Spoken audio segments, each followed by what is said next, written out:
Bonsoir à tous, bienvenue pour cette soirée Net for God. Je m'appelle Cécile, je suis sœur de la communauté ici à Manille, aux Philippines. Nous sommes heureux de pouvoir vous rejoindre autour de ce film Le secret de la joie, réalisé en 2015 par l'équipe Net for God ici à Manille, aux Philippines, pour nous présenter tout le travail de la Fondation TNK auprès des enfants de la rue à Manille. Ils sont vraiment témoins de cette joie. Et à travers ce temps de l'Avent, nous avons à recevoir, nous avons aussi à demander cette joie qui est celle, en fait, toute simple, qui est celle qui traverse la misère et les difficultés de ces enfants et qui jaillit de leur cœur malgré leurs souffrances, malgré leurs blessures et qui témoigne en fait de cette joie de la croix unie aux souffrances de Jésus. Donc un témoignage très profond que nous pouvons recevoir ce soir à partir de toutes ces vies qui sont aussi transformées par le travail de la Fondation TNK. Ils œuvrent donc auprès des enfants de la rue, les accueillent dans des centres et ensuite aussi auprès de nombreuses familles dans les bidonvilles de Manille. Nous voulions vous donner un peu une situation, des nouvelles de la situation aux Philippines aujourd'hui, avec cette pandémie qui nous touche partout à travers le monde. Ici aussi aux Philippines, le confinement a commencé mi-mars et a donc donné des situations difficiles, notamment pour les enfants qui ne peuvent pas sortir et aussi les personnes âgées. Mais vraiment l'impact économique est grave, la situation est difficile.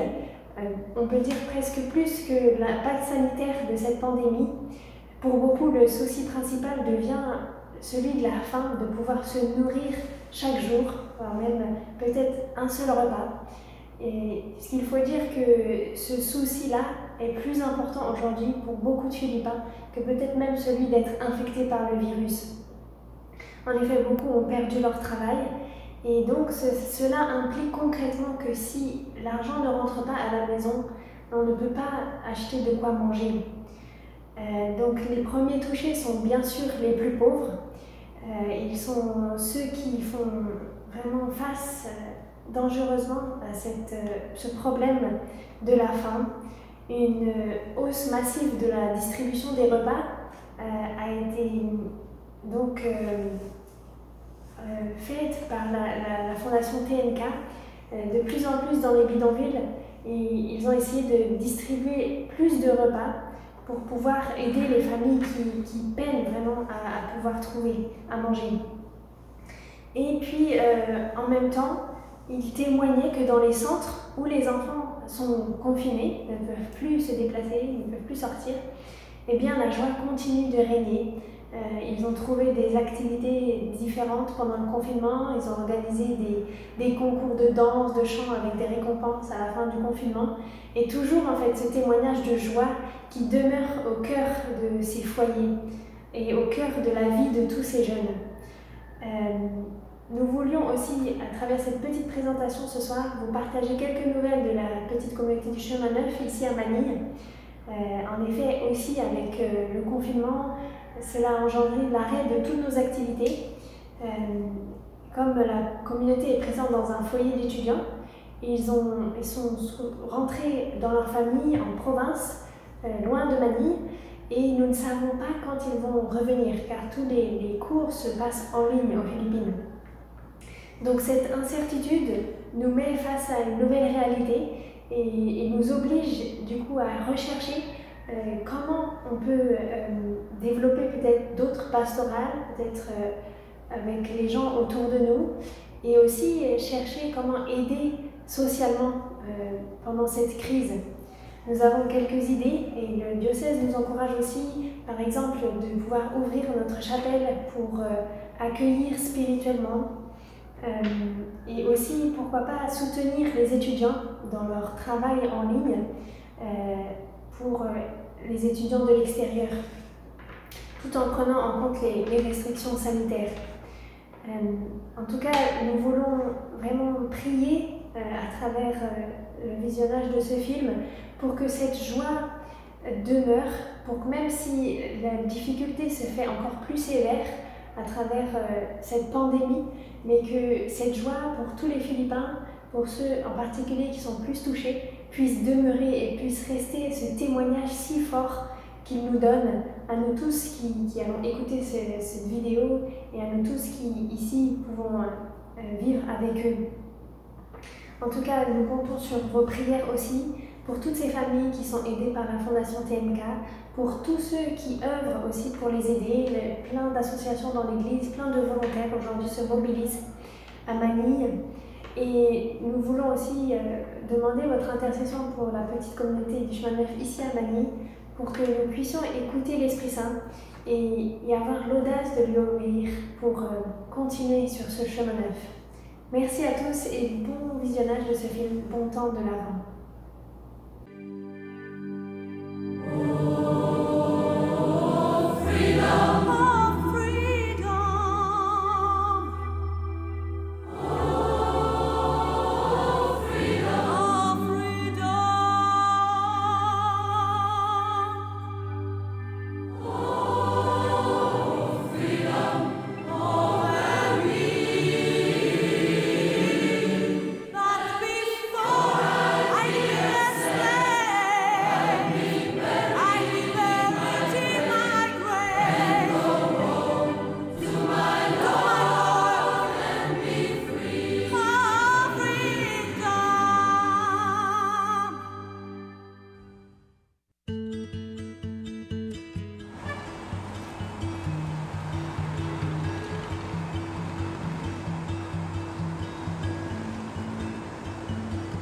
Nous sommes à Manille, aux Philippines, dans la paroisse catholique Edsa Shrine.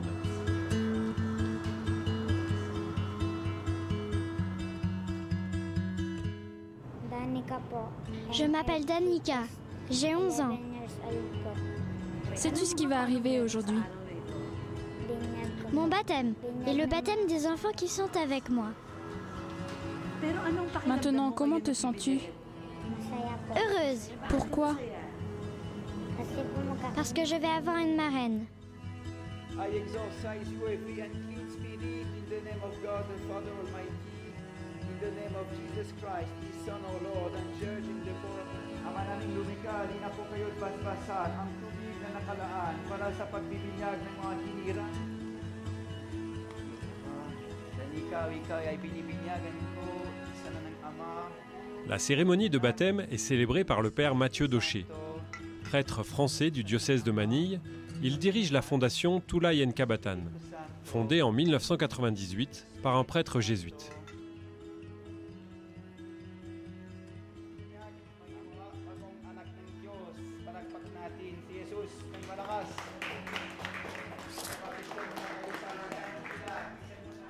La fête se poursuit au centre commercial tout proche, dans un fast-food.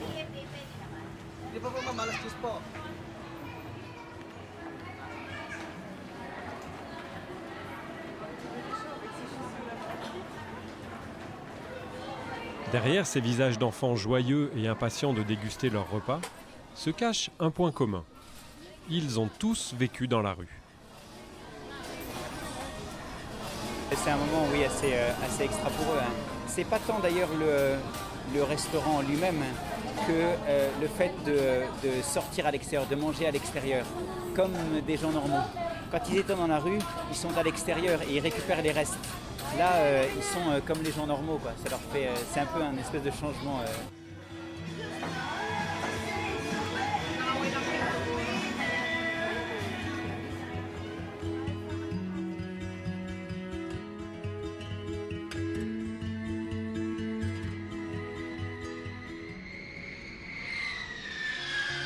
Situé dans l'océan Pacifique, l'archipel des Philippines est un joyau bordé de plages paradisiaques.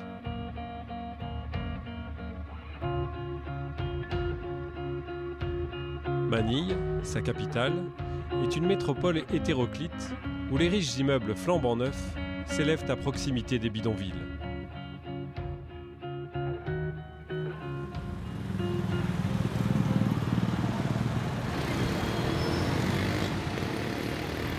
C'est une ville perpétuellement en mouvement,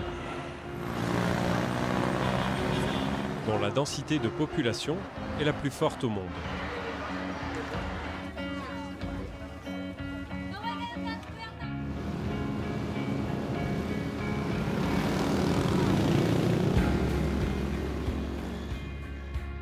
La fondation Tulay Nkabatan, qui veut dire un pont pour les enfants en philippin, vient en aide aux enfants qui sont dans les situations les pires. Les enfants des bidonvilles, les enfants chiffonniers et les enfants abandonnés dans la rue.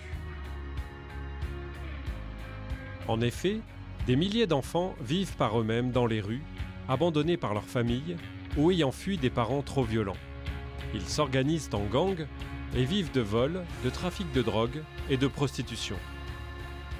La fondation va à leur rencontre et leur propose de rejoindre un centre d'hébergement.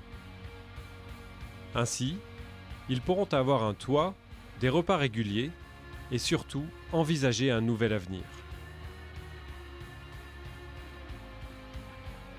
Mais pour réussir à rentrer en contact avec eux, il faut aller sur leur terrain, la rue. C'est ce que fait le père Mathieu Daucher avec des éducateurs et des assistantes sociales lors des Big Nights.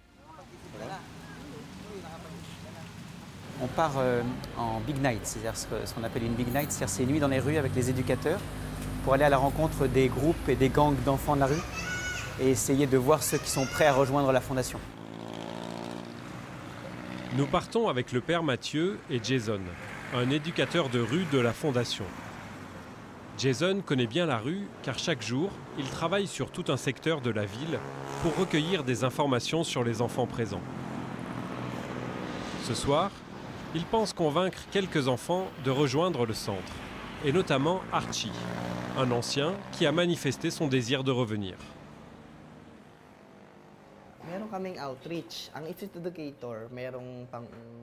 En tant qu'éducateur de rue, nous avons chacun un domaine. Nous allons dans différents lieux où nous menons différentes activités religieuses. Parfois, c'est un petit topo. Ou alors nous écoutons les enfants puis nous leur donnons quelque chose à manger. Ensuite, nous parlons avec eux de leurs problèmes et nous les consolons. Quand l'un d'entre eux est malade, nous les amenons parfois à l'hôpital si c'est vraiment nécessaire.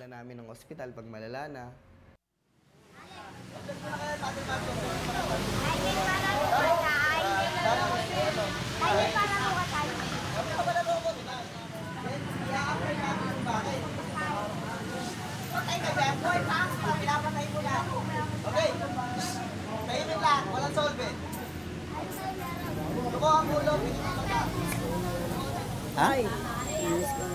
Asan sila? Ha? Saan sila? Bakit? Hindi mo na alam. Matagal ka dito nag-iwalay sa kanila? Ha? Nung bata ka ba? Ha? Ngayon, anong ginagawa mo? Paano i-ano? Hello? Bibi. Anong paraan ang ginamit mo para ano? Eh, alam mo na pwede silang hanapin talaga. Alam mo ba yung ano, tunay na apelyido mo? Ha? Alam mo ba kung taga saan ka? O so may paraan na ano? Anong plano mo? Anong plano mo sa buhay? Anong plano mo sa buhay? Ha? Meron? Ilan kayo? Pang ilan ka? Pang ano? Bunso ka. Yung iba, nasaan sila? Alam mo ba? Hindi rin. Kailan ka umalis doon sa inyo? Kailan ka umalis doon sa inyo? Uy, huwag kong umiyak.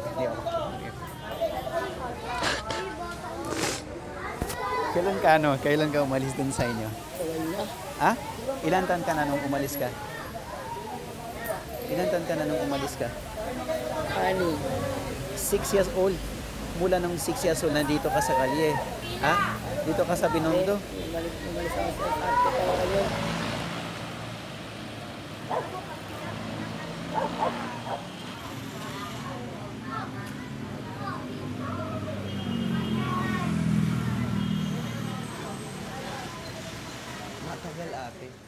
C'est un processus très long.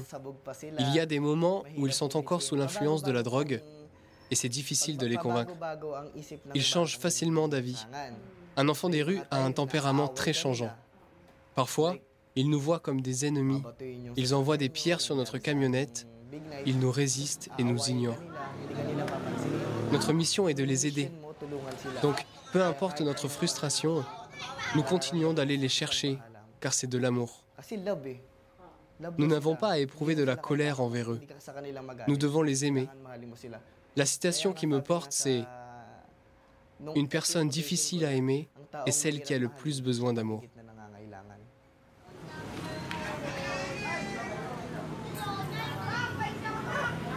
Vous voyez, il faut passer des heures et des heures à discuter avec les enfants. Tout à l'heure, par exemple, j'ai parlé avec un enfant de 12 ans parce que j'ai reçu l'information par un autre qu'il était sous la coupe d'un pédophile, qu'il entretenait en fait. Et du coup, le jeune garçon me dit mais il me donne de la nourriture, il est gentil avec moi. Il faut que je creuse avec lui pour que petit à petit, il puisse réaliser dans quel danger il est en fait. Et en fait, les enfants le savent très bien, mais ils ont tellement peu d'espoir dans la rue qu'ils préfèrent se mettre sous la coupe de quelqu'un où ils ont l'impression d'une certaine sécurité sans véritablement se rendre compte qu'ils sont en train d'être détruits.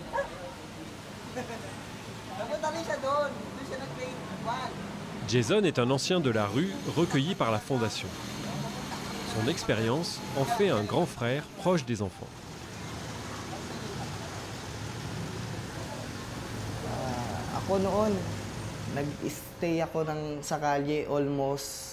J'ai vécu dans la rue pendant presque 7 ans. Ma mère et mon père étaient drogués. Il n'y avait aucune unité dans la famille. Ils se disputaient toujours. J'ai préféré rester hors de la maison jusqu'à ce que j'apprenne de mes amis à sniffer des solvants. J'ai commencé à boire et au bout d'un certain temps, je me suis habitué à la vie dans la rue. C'était quand même très dur de vivre dans la rue sans père ni mère. Un jour où j'étais allongé sur un trottoir froid, je me suis dit, ce serait quand même sage de rentrer à la maison. Parce qu'il n'y avait personne pour me prendre dans ses bras pendant que je dormais. Personne n'allait me donner un bain. Si mes souvenirs sont bons, c'était en 1999, j'avais 9 ans, quand je suis venu pour la première fois à TNK. J'étais surpris de voir une maison. Il y avait là des gens qui prenaient la place de nos parents, de nos frères et sœurs, qui s'occupaient de nous. C'est là que j'ai compris qu'il existait des gens pour qui je comptais. Même si j'étais mal élevé, bizarre, que j'avais vraiment un mauvais comportement, j'étais aimé.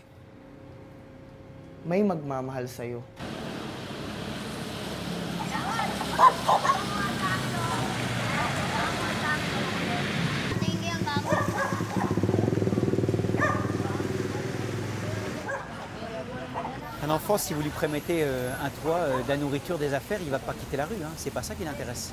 Un enfant va quitter la rue à partir du moment où il recommence à retrouver de l'espérance. Il sort de cette espèce de trou noir dans lequel il est. Donc il se rend compte qu'on fait attention à lui. L'enfant, à partir du moment où il réalise qu'il peut être aimé, qu'il peut aimer et être aimé, à ce moment-là, il a un espèce de déclic qui peut être extraordinaire.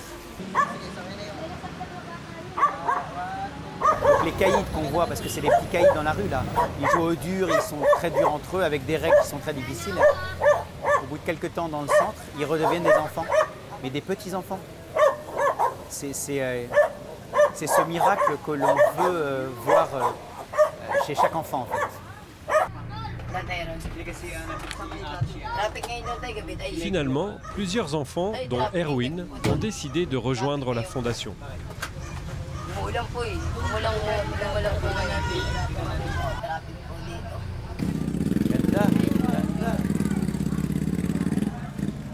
La soirée se termine dans le marché de Divisoria, à la recherche d'Archie.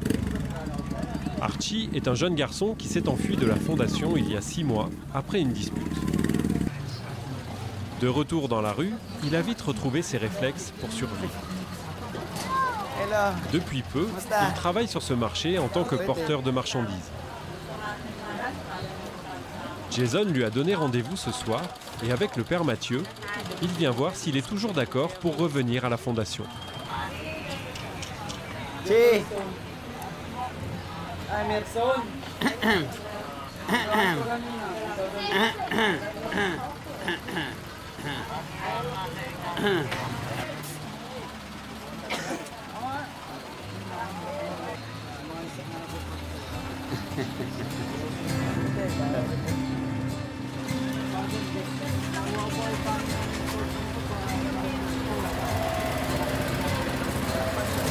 Ano, sundukan tayo? Oh,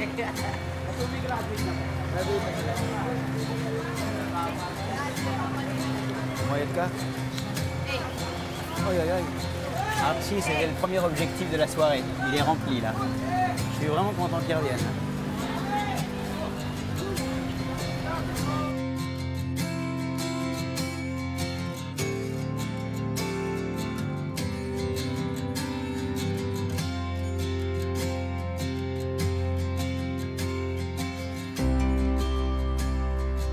Erwin, Archie et leurs camarades dormiront ce soir-là sous un vrai toit, après avoir mangé un vrai repas.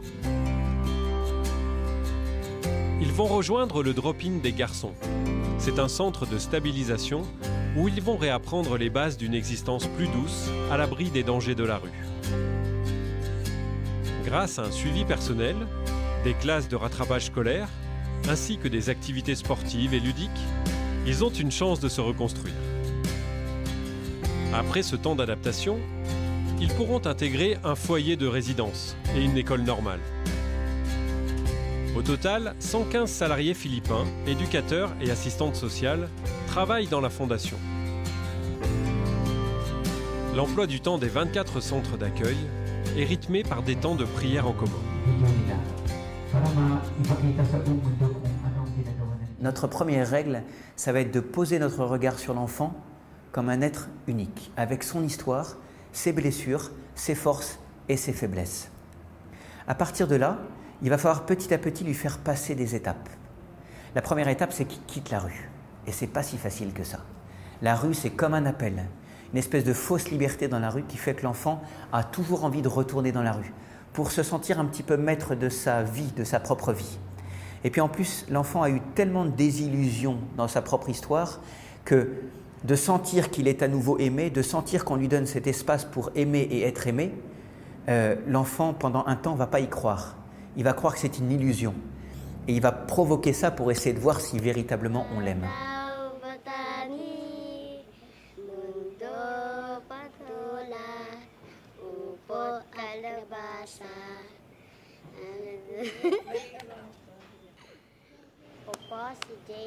je suis James Capara.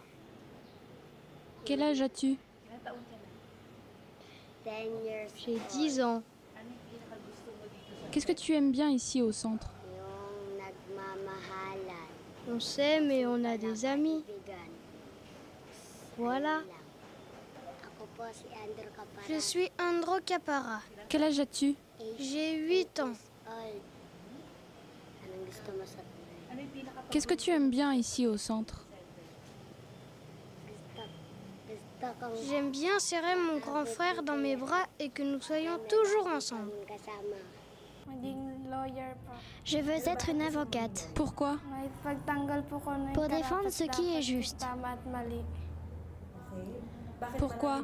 Qui en a besoin? Parce qu'il y a beaucoup d'enfants maltraités qui ont besoin d'être défendus. Parce que ce n'est pas juste malgré leur jeunesse. Ils ne devraient pas être maltraités, abusés.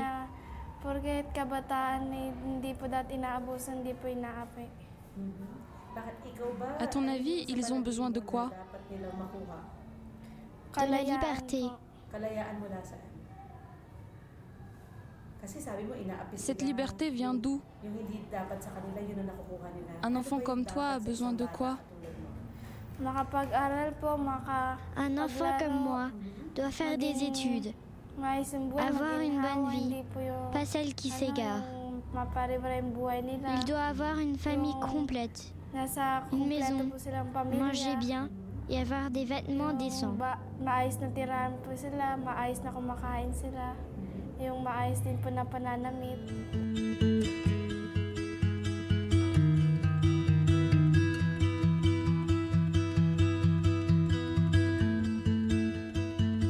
Mais il y a une dignité qui est encore plus profonde.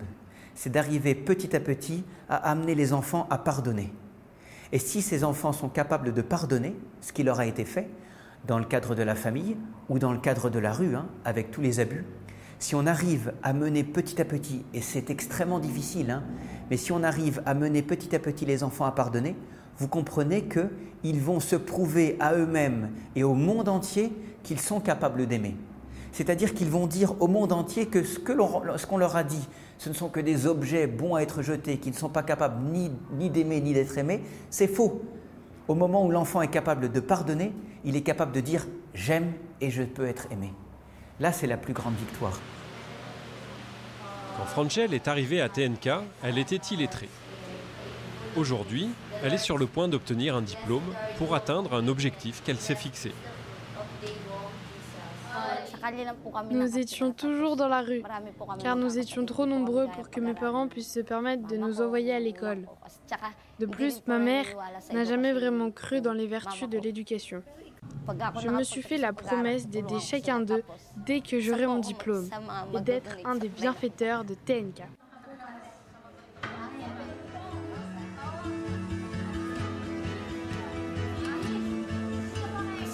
Nous sommes une grande famille ici. Nous disputons de temps en temps, comme les frères et sœurs de toute famille normale.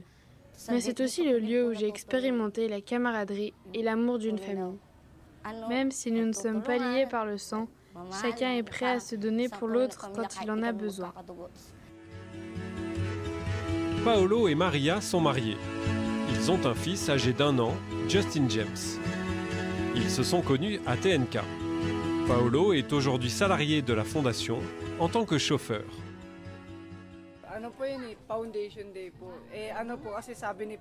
On s'est mariés en même temps que la fête de la fondation de TNK. On s'est mariés pendant cette fête, non pas pour encourager les autres à se marier, jeunes comme nous, mais pour dire qu'il faut tenir bon dans beaucoup de situations. Les relations sont importantes, mais les études ont aussi une grande importance.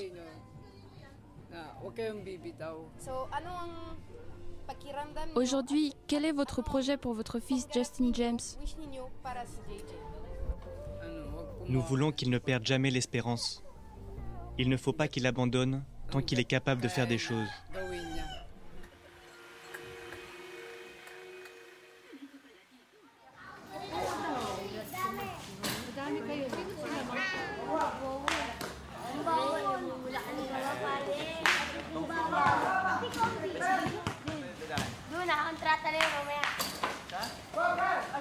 Quand je suis arrivé à Manille en 98, une des questions qui est frappante, c'est de se dire ces enfants sont dans une misère matérielle impressionnante, une misère morale impressionnante.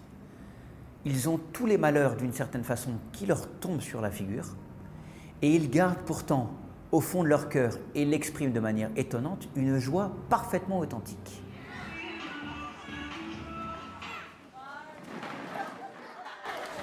Donc il y a quelque chose avec notre regard occidental qui est un petit peu surprenant. On a envie d'où sort cette joie alors qu'ils n'ont plus rien pour être heureux.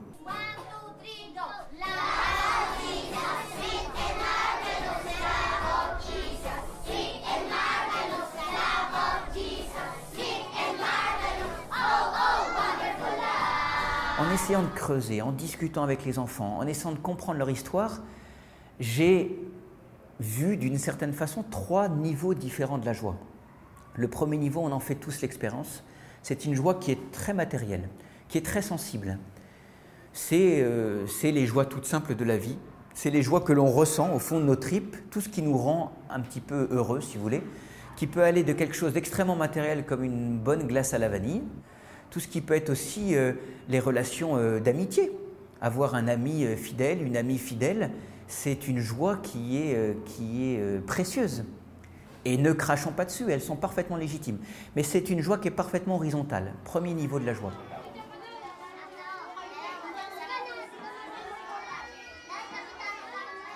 Un deuxième niveau de la joie, on en fait aussi facilement l'expérience. Ma joie va surgir du fait que je donne la joie à l'autre.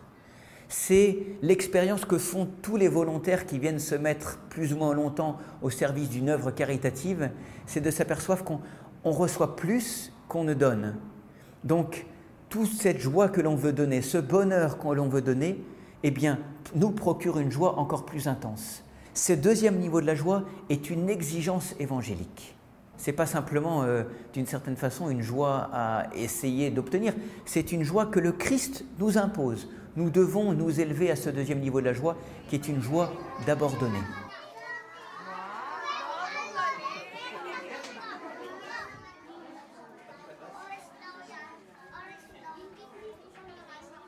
Mais il y a un troisième niveau de la joie, qui est encore plus étonnant. C'est une joie qui nous invite à être unis profondément au Christ. Unis au point que toute la dimension sensible disparaît. C'est, à mon avis, ce niveau de la joie dont sont témoins tous les grands saints. Une Sainte Thérèse de l'Enfant Jésus, un Saint Jean de la Croix, une Sainte Thérèse d'Avila, une bienheureuse Mère Teresa nous parle de cette joie-là qui, d'une certaine façon, fait abstraction de toute la dimension sensible pour s'unir au Christ jusque dans la souffrance. Et c'est ça qui est très très étonnant. C'est que la personne va s'unir au Christ même dans la souffrance, au point que, partageant la souffrance du Christ intimement, elle va partager aussi sa joie, puisque le Christ est source de joie.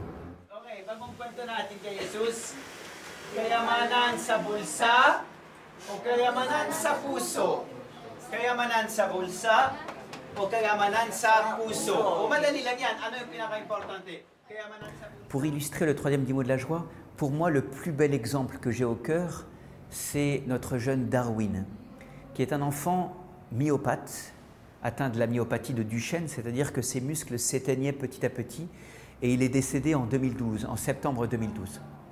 Darwin est un enfant qui a vécu un pèlerinage spirituel sur Terre incroyable.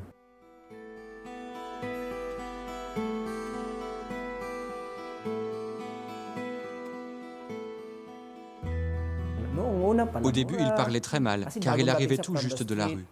Et il était comme les autres enfants, grognon, surtout quand il pouvait encore bouger, lever les bras ou encore même ramper. Ensuite, je ne sais plus quand, il a eu un sursaut de foi et je l'ai entendu dire « Papa, j'ai une mission dans la vie ».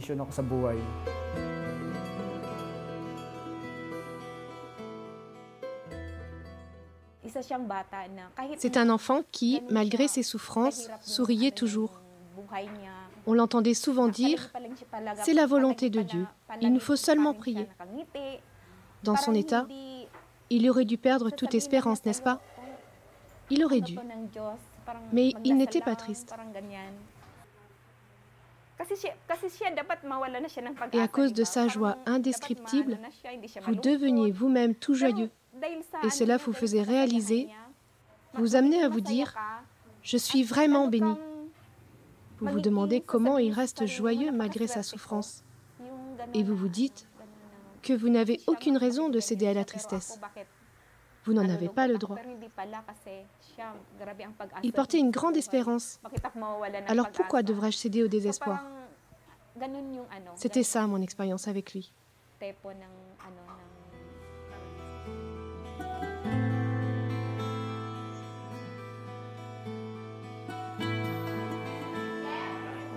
Tu me demandes ce qui est dur pour moi, de ne pas marcher.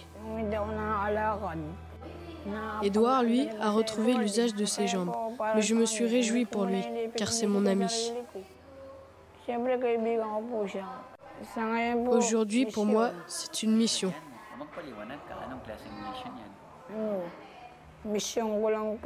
Une mission pour que j'apprenne à le connaître et que je sache lui faire plus confiance, que j'ai foi en lui.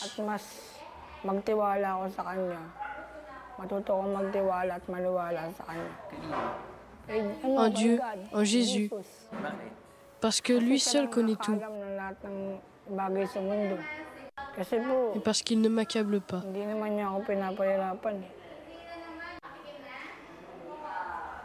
C'est lui qui est maître. Et c'est ce que je dois faire tant que je peux encore tenir. Darwin est hospitalisé. Sa maladie a atteint ses muscles respiratoires. Il vit ses 3 derniers jours en étant associé à la Passion du Christ. Le jeudi, il est plongé dans une grande angoisse et vit un combat spirituel intense toute la journée.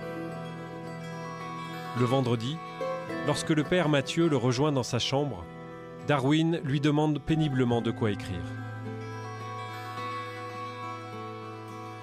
Ça a été les derniers mots de Darwin. Il m'a écrit 2 choses sur un petit papier.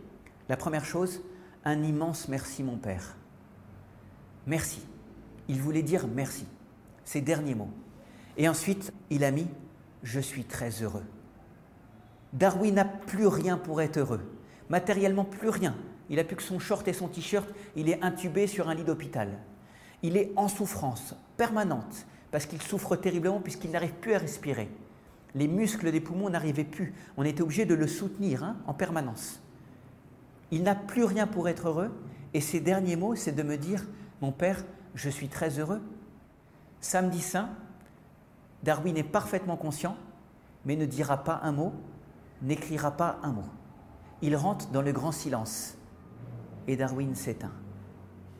À l'aube du dimanche de la résurrection. Darwin a tellement été uni au Christ dans ses souffrances, mais au point qu'il a reproduit d'une certaine façon la Semaine Sainte de manière étonnante, qu'effectivement, son testament spirituel, c'est la joie.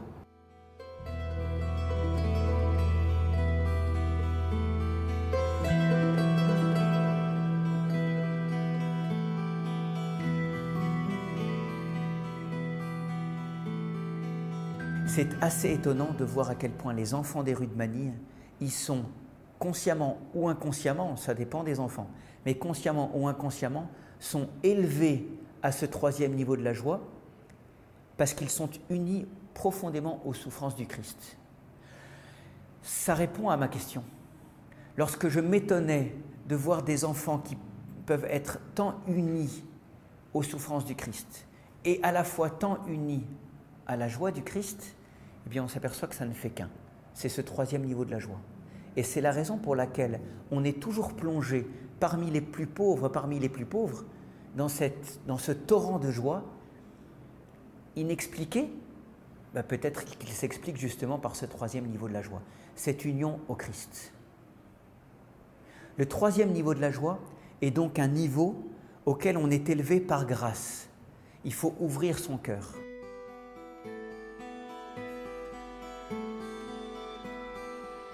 Depuis notre tournage, Erwin est retourné vivre dans la rue. Il est trop instable pour revenir au centre.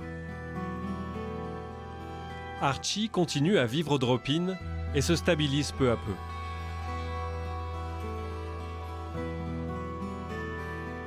Les 115 salariés de TNK aident ainsi environ 1300 enfants à Manille.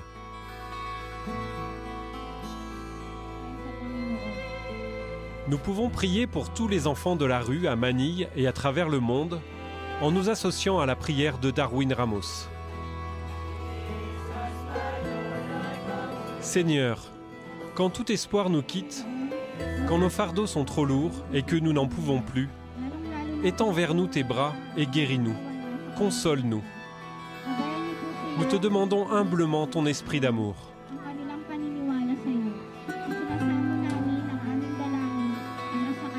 La parole du mois se trouve dans l'évangile de Jean, chapitre 16, verset 22.